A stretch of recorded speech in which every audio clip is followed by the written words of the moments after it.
Numbers chapter 23, verse 19. The Bible says, God is not a man that he should lie, neither the Son of Man that he should repent. Hath he said, and shall he not do it? Or hath he spoken, and shall he not make it good? Ang ating pong preaching ngayong gabing ito ay about man's prayers and God's sovereignty. So, ang ating pong church, itong SGBCI, ay sa aking pagkakaalam, dahil ako po ay 3 years pa lang dito, praise God. Pero, yun pong paggawa-gawa ko ng mga videos, yung mga videos na ginagawa tuwing anniversary, kapag ako po ay naaatasan, doon ko po nakikita, para akong nagkakaroon ng walk down memory lane. Na para bang kahit 3 years pa lang ako dito sa church, kasama niyo na rin po ako, nababalikan ko yung mga ginagawa before. And part nun ay nakita ko po, kahit dun sa ating mga Facebook archives, na ever since then, simula po nang ma-organize ang SGBCA Riyadh, ang BCA Riyadh during that time, ay nagkakaroon na po tayo ng ganitong mga prayer meetings. And I believe it has never ceased, yung ating pong pagpe-prayer meeting, at least not that I know of, pero sa tinagal ko po dito sa church, ay wala akong naranasan na isang linggo o sa isang buwan ay hindi tayo nagsagawa ng prayer meeting tuwing Wednesday. At purihin po ang Diyos for that. At kahit po nung tayo ay BCA Imus Mission pa, nandun pa po tayo sa kabila, ay nagsasagawa na rin po tayo ng mga prayer meeting. At even during the pandemic, ng mga panahon po na tayo ay na-lockdown sa ating mga bahay, ay tinuloy po ang pagsasagawa ng prayer meeting online via Zoom. At ng mga panahon na medyo lumuwag na, at meron na po tayong ilang mga resources at nagkaroon na tayo ng talagang Facebook Live, nagtuloy pa rin po tayo, kahit dahil may mga kapatid din tayo na hindi nakakapunta tuwing Wednesday.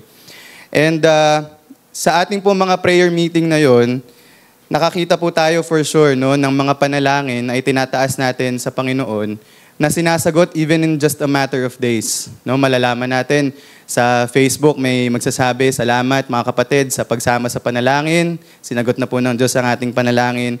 There are some prayers na sinasagot in weeks, in a matter of weeks, in a couple of weeks. Meron naman po dumadaan ng isang buwan, ang ilang buwan, bago po tayo nakakarinig doon sa mga kapatid natin na nagre-request that we pray for them. And personally, I'm sure, lahat po tayo nakaranas na ng ganun. Hindi lang as a church. Pero lahat po tayo individually ay meron tayong mga bagay na pinapanalangin nating patuloy. At may mga bagay na natatanggap natin yung kasagutan ng mabilisan. Meron naman na hanggang ngayon, I think. Kagaya po sa akin, meron akong mga panalangin na patuloy kong pinapanalangin, lalo na yung aking pamilya. Yung kaligtasan, salvation for my family. Patuloy ko po yung pinapanalangin. At diyan po sa mga panalangin na yan, na kahit na nakikita natin, hindi agad-agad ang kasagutan ng Diyos, tayo po ba ay nagpapatuloy manalangin? Tayo po ba ay nananalangin dahil gusto nating subukang baguhin ng Diyos, baguhin ang isip ng Diyos? Is the reason why we pray and continue to pray to try to change God's mind and will?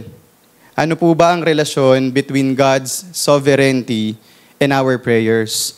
Kung lahat po ng bagay ay itinakda ng Diyos from the beginning, bakit nananalangin pa tayo? Ano po ba, do our prayers still matter, even if God we know is sovereign? Now, yung mga question po na ganyan ay nag-a-arise because of some instances in Scripture kung saan makikita po natin na sinabi doon, God repented. May ganung instances po sa Scripture. And hindi po yan isolated sa isang pangyayari lang. There were multiple instances where it said na God repented of what He thought to do. And it seemed like binago na yung isip niya. Dahil may nanalangin, dahil may nag-plead for the people, it seemed like binago na yung isip niya dun sa balak niyang gawin.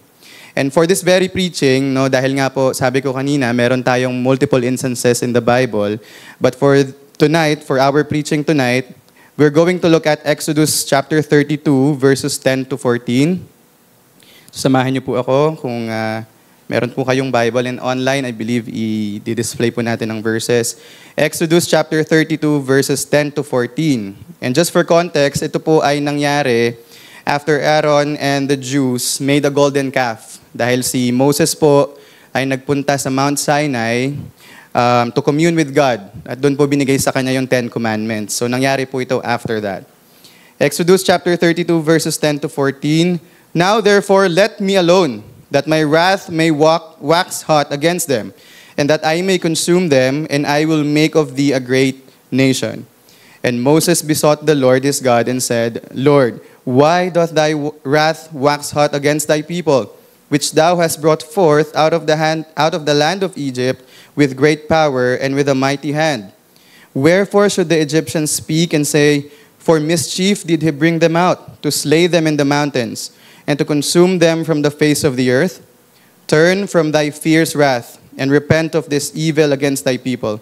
Remember Abraham, Isaac, and Israel, thy servants, to whom thou swearest by thine own self, and saidst unto them, I will multiply your seed as the stars of heaven, and all this land that I have spoken of will I give unto your seed, and they shall inherit it forever. Verse 14, And the Lord repented of the evil which he thought to do unto his people. So ito po ba ay contradiction of our main verse, yung ating pong unang binasa, na sinabi, God is not a man, he should not lie, neither the Son of Man that he should repent? Ito po ba ay contradiction doon po sa verse na yon? Now, it's very important po mga kapatid that when we study the Bible, ay alam po natin at we understand yung tinatawag pong anthropomorphic language. No? Ang ibig sabihin po ng anthropomorphic language is man-centered language. So ito po ay paraan ng Diyos to express Himself in a way na kayang intindihin ng mga tao. Kasi anong po ang sabi sa Bible in the Old Testament? His thoughts and His ways are higher than ours. So kung gagamitin ng Diyos yung talagang, yung extent, no, nung kanyang kaalaman, ay hindi po yan maintindihan ng tao dahil malayo tayo sa Kanya.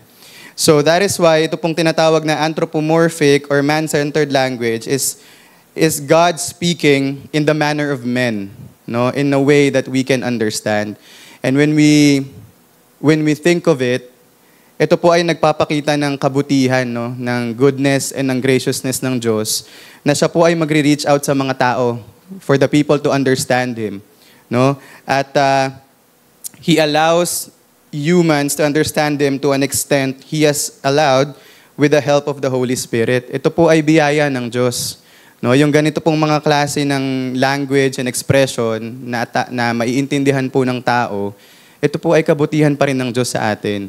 No? At ito po ay isa doon, no? When it's said that the Lord repented of the evil which He thought to do unto His people, ang tawag po doon ay anthropomorphic or man-centered language. Ito pong passages na ating binasa, Moses described the actions of God as they appeared to him. No? At yung pagrepent po na yon ay hindi katulad ng pagre-repent na nangyayari sa tao.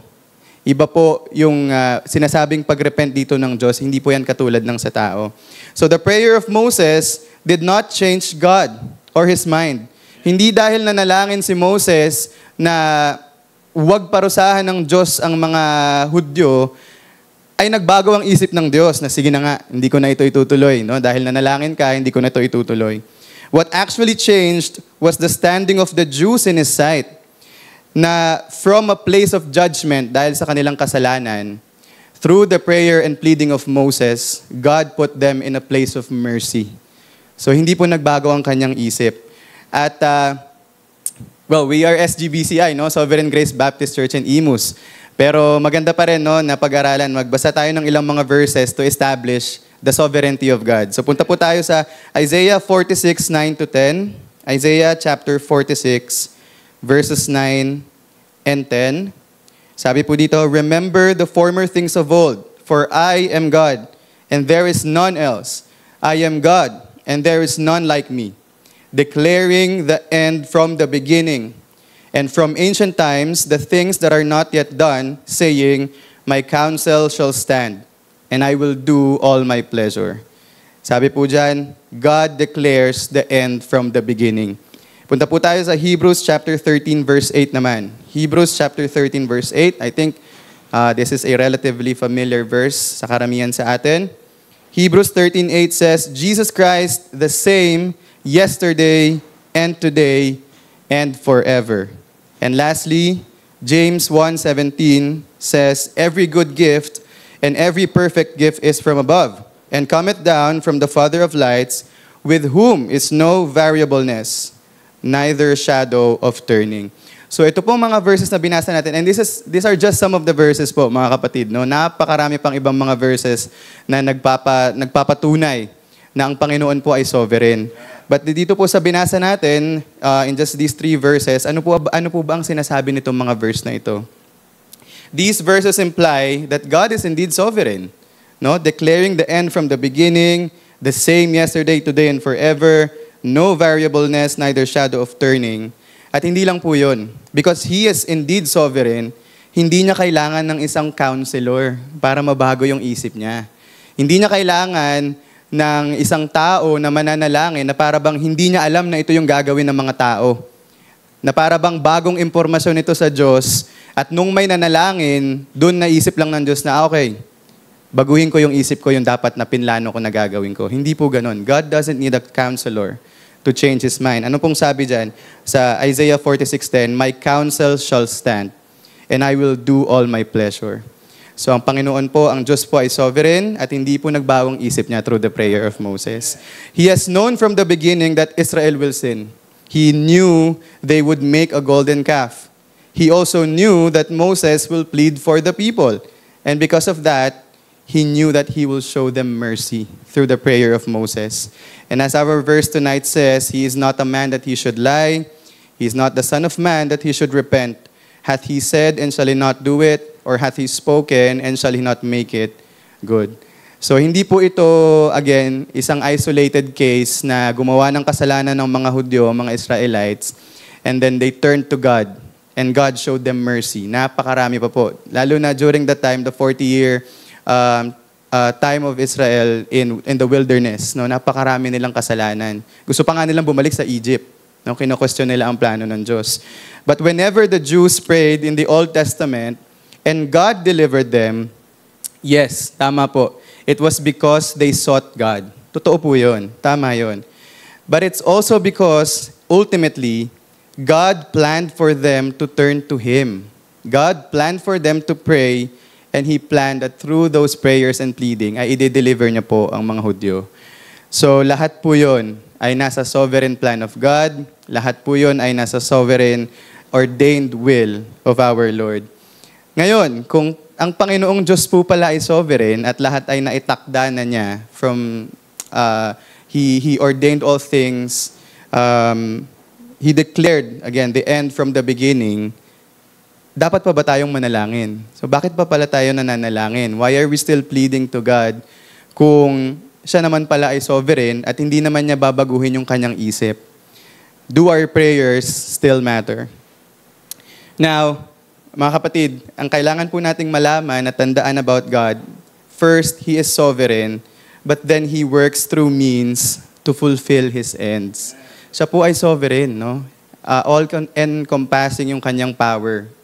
At even if He is sovereign, He planned and He ordained that He will use means para po maisagawa yung kanyang plano.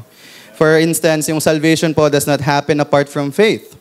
No, ang sabi po sa Ephesians 2 verse 8, for by grace are ye saved through faith. Yung faith po ay hindi yun ang nagliligtas sa tao. Even the knowledge of the gospel is not what saves a person. No, hindi po yun ang nakakaligtas. But faith is what God sovereignly uses as means to save a person. And even that faith, kung tayo po ay magpapatuloy sa pagbabasa sa Ephesians 2 verse 8, that very faith, as stated on that verse, is not of ourselves. It is the gift of God. So salvation po, ang means na ginagamit ng Diyos ay faith. Now, for sanctification, where God sets His people apart for holiness, no, ito po ay ongoing na ginagawa ng Diyos sa bawat Kristiyano. Sanctification does not happen apart from obedience. Hindi po magkakaroon ng sanctification ng isang Kristiyano kung hindi po magkakaroon ng pagsunod on the part of the Christian.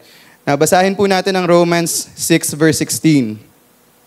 Romans 6 verse 16.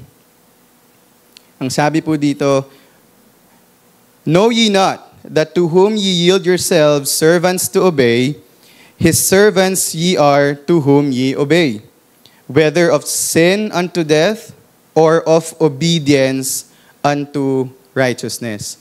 So yung obedience po ay ginagamit ng Diyos, and in this particular verse in this context unto the practical righteousness of a Christian. Dahil positionally, binigyan na po tayo ng righteousness through the righteousness of Jesus Christ.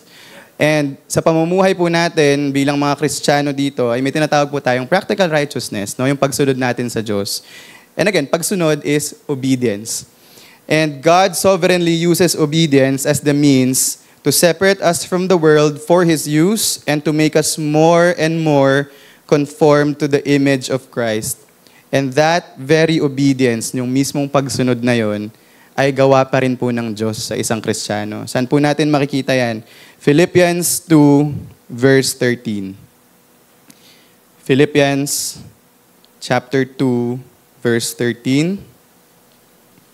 The Bible says, "For it is God which worketh in you both to will and to do of His good pleasure."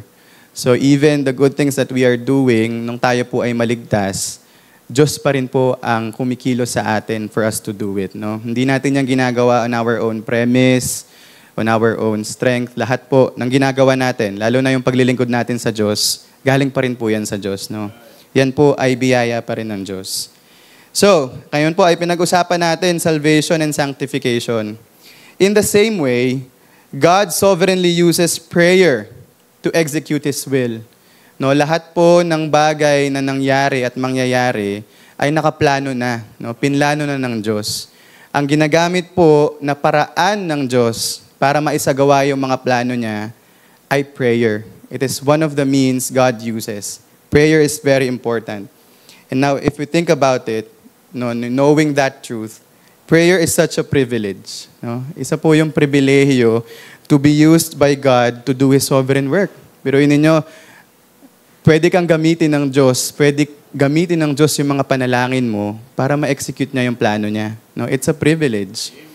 And meron po akong ngayon na sasabihin na 3 motivations for a prayerful life. Now that we know that first, God is indeed sovereign and that our prayers still matter dahil dito po sa mundong ito, God operates by using means, no, to execute His will. Meron po akong hinanda dito na 3 motivation for a prayerful life. No? Bakit ba, ano ba yung pwede natin gawing motivation? Why should we still pray? Why should we keep on praying? No? Sa mga bagay na atin pong inilalahad sa Diyos, which is what we're going to do now. No? Yung nandito po tayo ngayon, dito sa prayer meeting, at again, ever since the very beginning, meron na pong prayer meeting. Until now, meron pa ring prayer meeting. At magpapatuloy ito kung saan man po aabot. No, kung kailan dadating ang Panginoong Diyos, no, I believe magpapatuloy ang simbahang ito sa prayer meeting. Bakit po natin ito ginagawa? No? Anong magandang motivation para ipagpatuloy natin itong pananalangin natin? First motivation and the most important motivation of all ay dahil utos po yun ng Diyos. No, yung pananalangin, yung praying, for instance, is a command from God. Ngayon, basahin po natin. Let's go to Matthew 6, 5-7. Nagsasalita po dito ay ang Panginoong Jesus. Ang sabi po dyan, if you're going to look at those 3 verses, sa lahat po ng verses na yan, ang nakalagay po dyan is when ye pray, not if ye pray. Ngayon, meron tayong mga English teacher. No? May English teacher. Hindi ko sure kung ilan yung English teacher natin. Pero kagaya yan, si Sis Lenore, English teacher siya. No? And I think, verse din naman tayo sa grammar. No? Kahit pa paano. Alam natin, ang pagkakaiba ng when at ng if. Ang if po ay parang pwedeng hindi mangyari. If you pray. No? Kung mananalangin ka. So pwedeng manalangin ka, pwedeng hindi. Anong pagkakaiba ng when? Ang when po may certainty. When ye pray. Ibig sabihin, kapag nananalangin. Hindi kung mananalangin. Ang ibig sabihin po niyan, in Matthew 6:7 it says, "But when ye pray, use not vain repetitions as the heathen do, for they think that they shall be heard for their much speaking." Ang ibig sabihin po niyan, sa buhay ng Kristiyano, ang prayer po ay hindi option. No? Hindi yan gagawin mo lang kung kailan mo gusto. Hindi mo rin yan gagawin pag gusto mo lang. No? Ang pananalangin po is a requirement for a Christian. It's required. Parte po dapat ng buhay ng bawat isa sa atin ang panalangin. At lalong-lalo na po no, sa mga kalalakihan na nagli-lead sa simbahan, sa mga nagpipreach. Kagaya po ngayon, no, I am very much privileged and humbled by this opportunity na binigay po ng church for me to preach for the very first time. So, actually, added weight po yun no, for me, but I think it's a good burden. Kasi mas magiging watchful ako sa buhay ko. Dahil tumayo na po ako dito as a preacher. Hindi po ito maliit na bagay. No, mas marami nang nakatingin sa akin dahil nagpo-proclaim ako ng salita ng Diyos dito.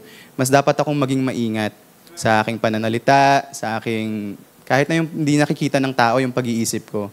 No, so I have more accountability right now dahil dito sa opportunity na to, and it's a blessing more than anything else. So, yan po ay hindi dapat, again, sa mga the men of the church, no, mas dapat, actually, equal lang dapat, no, male and female, no, men and ladies. Pero bilang men kasi na nagtuturo dito, mahirap tumayo dito nang wala kang prayer life. Mahirap tumayo dito na hindi ka nagko-commune sa Diyos every single day. Actually, every single moment, ang nakalagay po, pray without ceasing. No? Tuloy-tuloy ang pananalangin. Alam ko ito illustration na po ito, no. It's our phone line to God, no, connection. So and I believe this happens also in very mundane things, no. Kung tayo po ay meron tayong tao o kapatid na gusto nating maging ka-close, magkaroon ng malalim na relasyon, part nung pagbuo ng relasyon na yun, kinakausap mo siya lagi, no. Nagiging part yun. What more para sa ating Panginoong Diyos, no? Who is our Father in heaven. So mabubuo po yung relasyon natin sa Kanya through prayer. And again, ito po ay command ng Diyos. And it's not an issue whether our prayers will do any good. No, wag po tayong mangamba na manalangin na isipin natin, baka hindi naman dinggin ng Diyos. No, baka naman manalangin ako, hindi rin naman matutupad yung pinanalangin ko. Wag na lang, no? Hindi po 'yun ang issue. It should be enough motivation for us that if God, who is the creator and sustainer of all things, at para sa mga Kristiyano, we are owned by God twice, no? By our physical birth and spiritual birth, no? Kung ang Diyos po na gumawa ng lahat, nagligtas sa atin, ay inutusan tayo to pray, then we must pray, no? At kaya isa po sa mga pinaka-favorite ko na awitin din is yung The Solid Rock.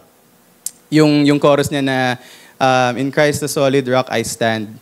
All other ground is sinking sand. So I think it applies po even sa command ng Diyos na kung utos po yan ng Diyos, susundin ko yan. Ngayon, kung hindi yan utos ng Diyos, that's sinking sand. No, malulubog lang ako dyan. Kung hindi naman sinabi ng Diyos na gawin ko yan, kung wala yan sa Bible, sa scriptures na inutos, then hindi ko dapat yan gawin. Ayan. No? Patuloy lang po tayo. Again, hindi po dapat ganun ang issue natin, no? Dahil inutos ito ng Diyos, dapat natin itong gawin. And when we do pray, we obey the command of God, no? Which leads to more and more and more obedience to our part. Kasi nagko-cultivate po yun No? Ang nakalagay po sa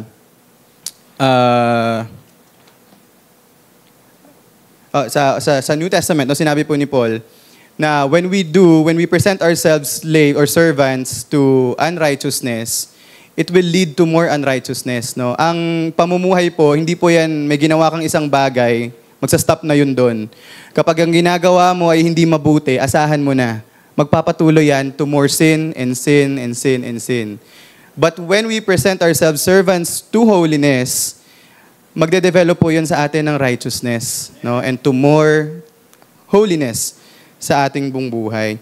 So, kapag po tayo ay kapag po tayo ay nananalangin, tayo po ay sumusunod sa Diyos. Kaya po ito po yung para sa akin, no, ay pinakamahalagang motivation. Ito palang motivation na to, dapat lagi na tayong nananalangin kasi utos to ng Diyos. So, praying is a command from God. Next motivation, we are not above our Master. No, hindi po tayo mas mataas sa Panginoong Jesus.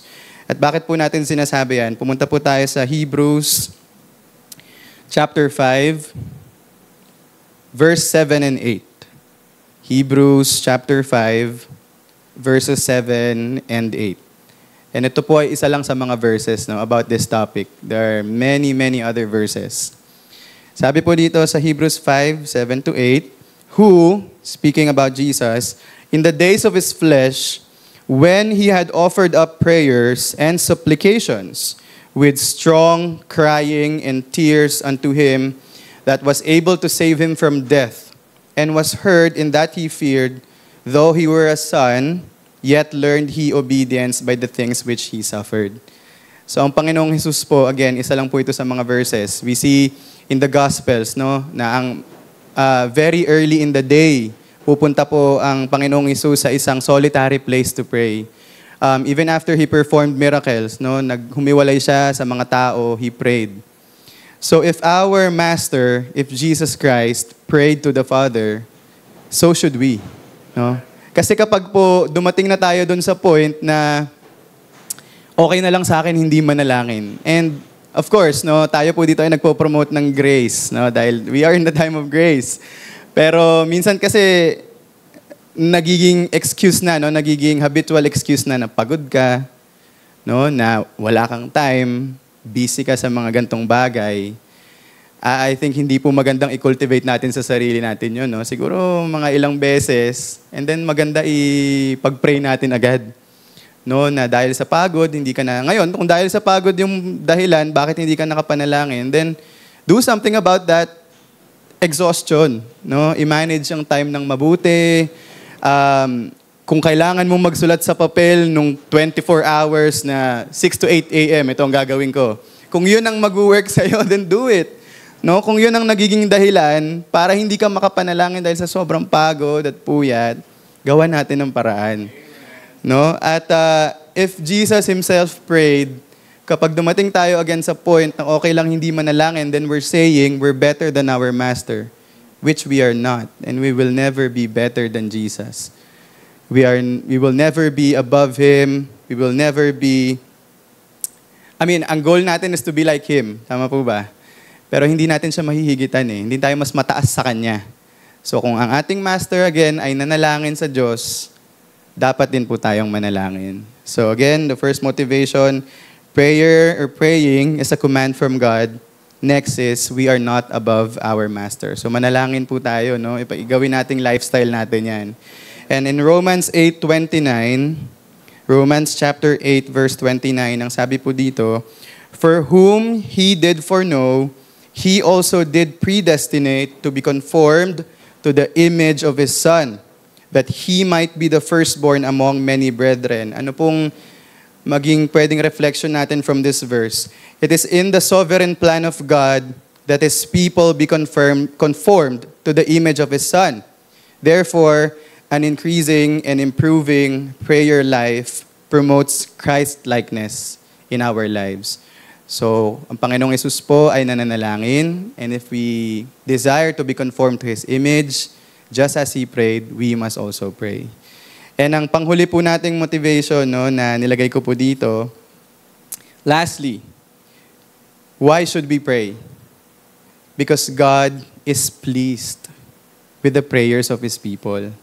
Kanina po, sinabi natin, it must be enough motivation for us to pray dahil command yun ng Diyos. And then another very important motivation is that God is pleased. Natutuwa ang Diyos, nalulugod ang Diyos sa panalangin ng kanyang mga pinili, ng kanyang mga hinirang. Saan po natin makikita yan? Revelation chapter 5 verse 8. Revelation chapter 5 verse 8.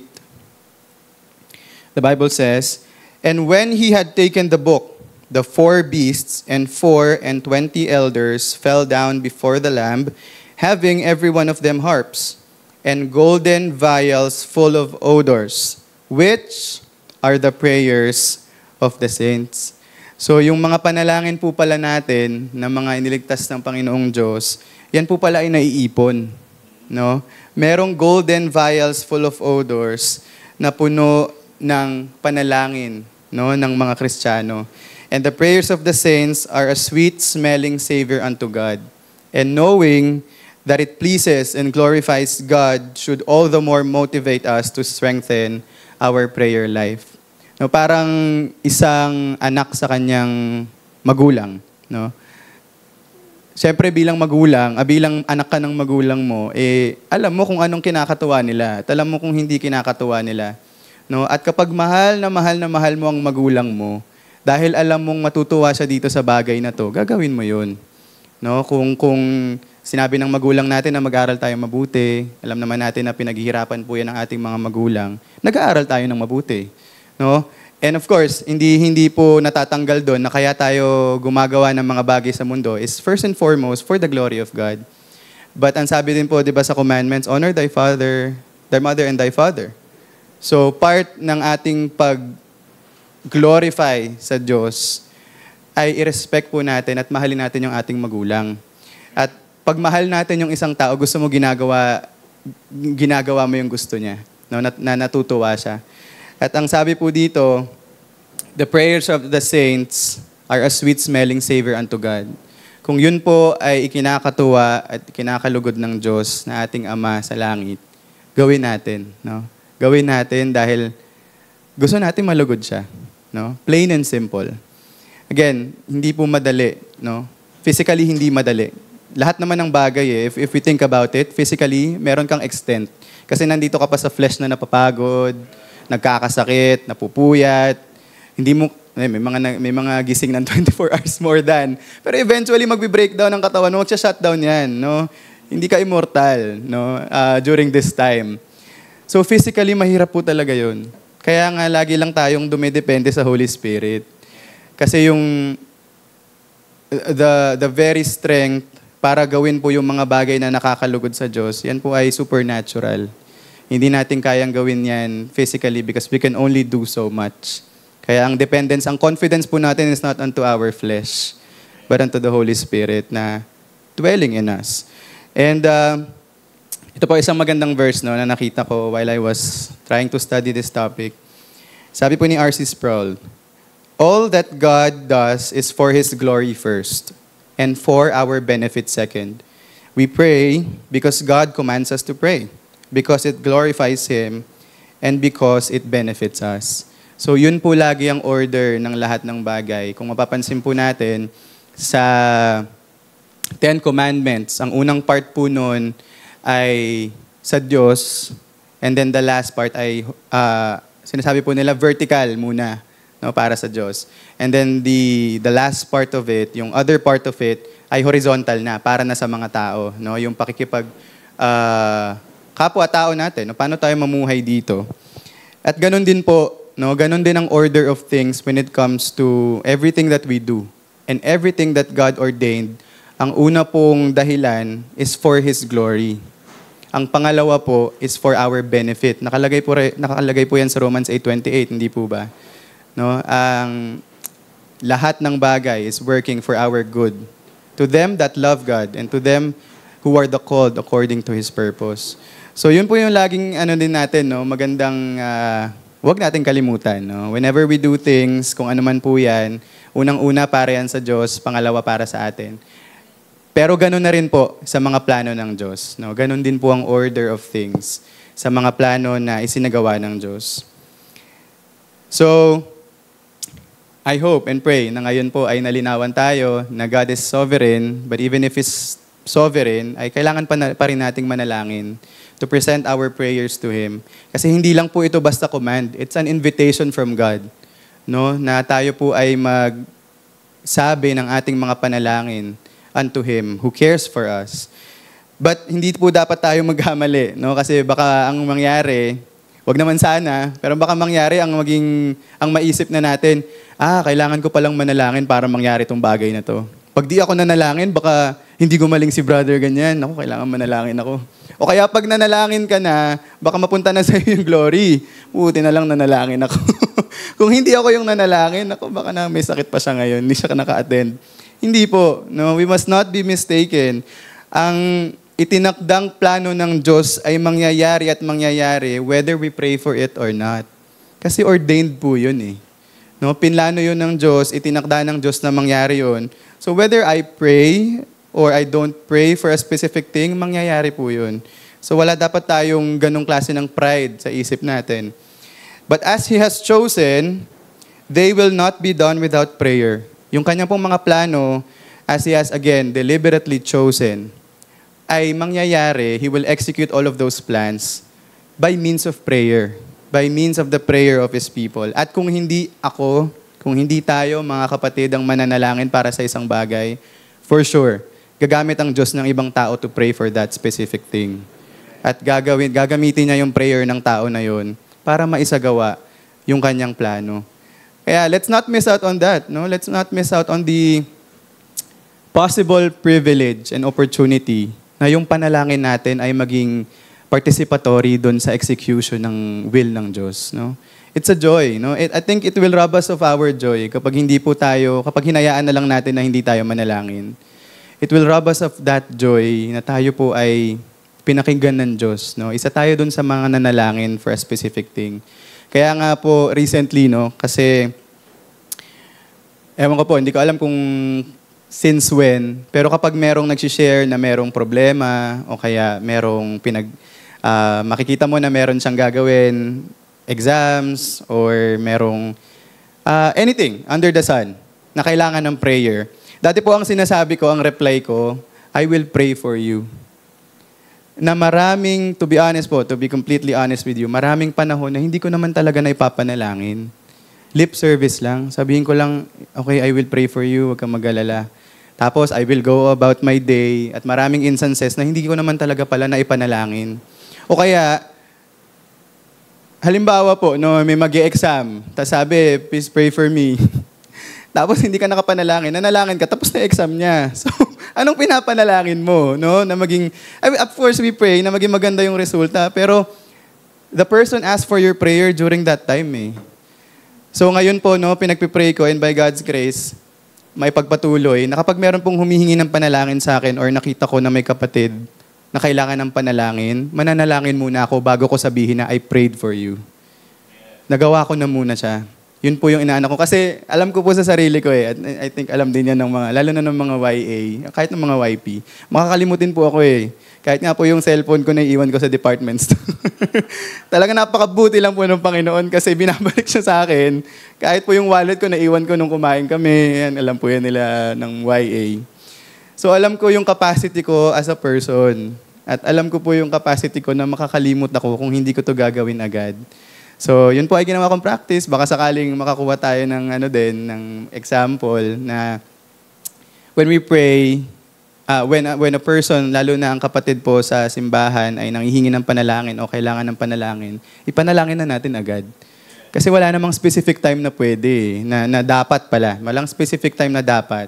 Pwedeng ngayon na. Dahil nakita mo na kailangan niya ng panalangin mo na. O kaya po dito sa church, no, tayo po ay mag-meet ulit on Sunday. And I think, laging pinapaalala po ito sa atin ng ating pastor. Pag nakakita ka ng kapatid na parang may problema, subukan mong lapitan. No? Subukan nating lapitan. And right on that very moment, if you can ask that brother or sister na, pwede ba panalangin kita? Then do it. No? Gawin natin. Manalangin tayo for that person. Hindi po natin alam kung anong pagbabago magagawa nun sa kanya. At kagaya po nga, lagi tayo mag-smile, nakaka-apekto yan. So, ganun din po sa prayer. No? Gawin na natin agad-agad. And in conclusion, no, actually ang dilemma ko po, naiisip ko, baka magsalita ako ng sobrang bilis dahil sa akin pong profession, lalo na nung nasa radyo pa ako, hindi po pwede mabagal magsalita. So siguro po nadadala ko pa rin siya. Kahit sa mga panahon na kailangan mabagal ako magsalita, ang bilis ko pa rin magsalita. So praying na hindi naman sobrang bilis. Pero let's go to our conclusion for tonight's preaching. Ang gusto po nating malaman ay nananalangin ba tayo para baguhin ang isip ng Diyos? And the conclusion is, prayer does not change God. It changes us. Tayo ang binabago ng panalangin, hindi ang Diyos. And it's not about changing God's mind and will. It's about aligning our mind and will to His. So hindi po natin sinusubukang baguhin o i-bend ang will ng Diyos na pag nanalangin tayo, mababago yung isip niya. In actuality, tayo po ang binabago ng panalangin. No? Tayo po, yung will natin, ang ina-align natin sa will niya. Kasi nakalagay din po yan, no, sa 1 John. If we pray according to His will. No? And it's another topic. No? it's definitely another topic. Pero the more na tayo po ay napapalapit sa Diyos, the more our will align with His. At yung mga prayer natin, mapapansin natin, hindi na selfish, no, hindi na self-centered. Lagi na nating sinisik sa panalangin natin, ano bang sabi ng Diyos? Ito yung ipapanalangin ko. And our hope in prayer is not to try to change what God has already planned. Our hope is to bring about what He has already planned. Parang tinatap natin, no, na who knows kung ito ang will ng Diyos. Kasi meron pong mga revealed will ang Diyos, no? Yung mga commands, ang tawag po doon revealed will. Pero yung mangyayari every single day, even kung anong mangyayari right after this prayer meeting, hindi po natin yun alam. Kaya nga sinasabi natin, kaya nang sabi ni David, no, who knows, no? Kung papakitaan ng mercy ang kanyang anak. But kaya po tayo nananalangin. We're trying to tap into His will na baka sakali ito ang will ng Diyos, no? Kaya ipapanalangin ko to. Hindi dahil gusto kong baguhin ang isip niya, pero gusto ko maging privilege ito on my part na mag-participate ako dun sa execution ng kanyang sovereign will. And another good quote po na nakita ko, no, from A.W. Pink. Sabi po niya dito, "Here then is the design of prayer. Not that God's will may be altered, but that it may be accomplished in His own good time and way." Si Daniel po, no, when they were in Babylon, dahil po naging punishment po yun ng Diyos sa kanila for their disobedience, Daniel knew that their exile in Babylon would be 70 years. Exactly 70 years. Saan niya po nakita yun? When he read of the writings of the prophet Jeremiah. Nung nabasa niya po yun, nakita niya doon, 70 years silang mag-exile in Babylon. He knew all that. But still he prayed to God and pleaded for Him to accomplish His promise to His people.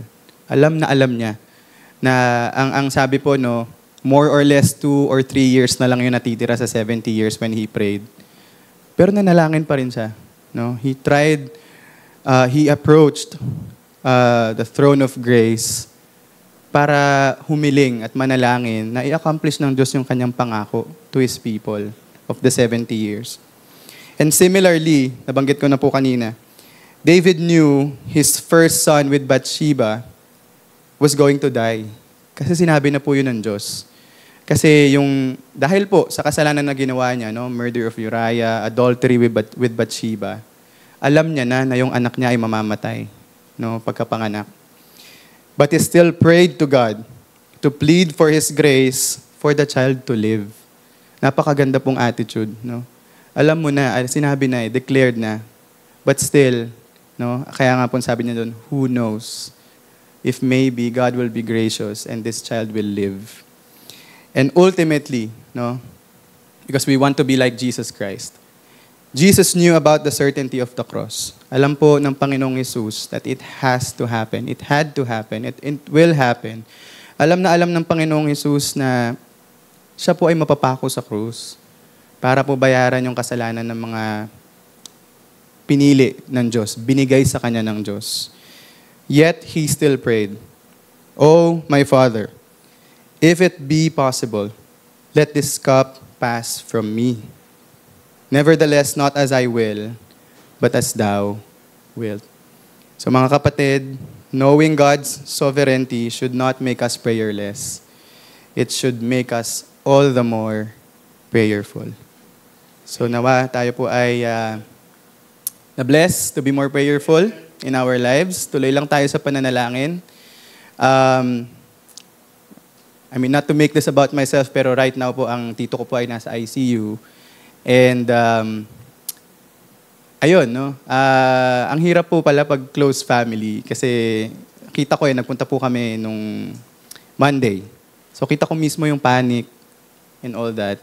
And then, napaisip po ako na, actually, nung time po na yun, magpe-prepare sana ako nung outline ko. Meron na akong ginawa na draft lang. So kung ano-ano lang po yun na mga ano. Pero hindi ko pa naaayos talaga yung outline. Tapos nangyari yun. Saktong-sakto po yung topic na iba po talaga kumilos ang Diyos eh. Parang sa akin muna nang usap itong preaching na to. Bago po sa inyo, hopefully. And doon ko po, kaya sinasabi ko po din sa nanay ko, tuloy lang tayo ng panalangin hanggang nandyan pa siya. Kasi may respirator na po siya eh. So, hindi natin alam if there will be a miracle, pero life support na lang po yun eh. Pero sabi ko, tuloy lang tayo ng panalangin na eh. No? Kung habang nandyan pa si Kuya, kung talagang hindi na, yun ang plano ng Diyos. Pero hindi natin alam eh, baka magkaroon ng miracle. And kanina po, bago ko umalis, namumulat na siya. So, nag-respond po siya, nagulat kaming lahat. Kasi nung nalaman po, nag-uwian po yung mga kapatid from other countries. Sinabi lang, Kuya, uuwi na sila ate ganito. Bigla daw pong bumalikwas. Tapos mumulat yung mata niya. Kaya, prayer changes things, mga kapatid. It doesn't change God. It will never change God kasi hindi siya capable of change. He is immutable. But prayer definitely changes things. So patuloy lang po tayong manalangin. Kagaya po ng gagawin natin after this preaching. Tayo pong lahat ay sandaling manalangin.